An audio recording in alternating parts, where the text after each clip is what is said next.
ഇത് പ്രാർത്ഥന ഹാളല്ലേ? അപ്പൊ എന്റെ ഫോട്ടോ എടുത്ത് മാറ്റണം. പ്രാർത്ഥന ദൈവത്തോടെയാണ്. ദൈവത്തിനോട് മാത്രമേ പ്രാർത്ഥിക്കാൻ പാടുള്ളൂ. അല്ല, എന്നെ നോക്കിക്കൊണ്ട് പ്രാർത്ഥിക്കണ്ട. അപ്പൊ ആയതുകൊണ്ട് ദയവ് ചെയ്ത് എനിക്ക് എടുത്തു മാറ്റുക.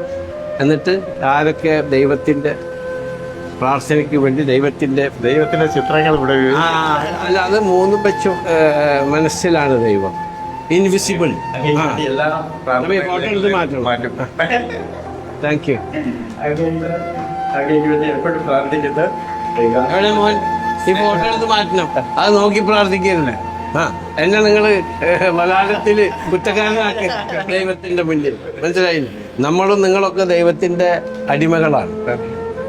ദൈവത്തിന്റെ അടിമകളാണ്, ആബിദുകളാണ്.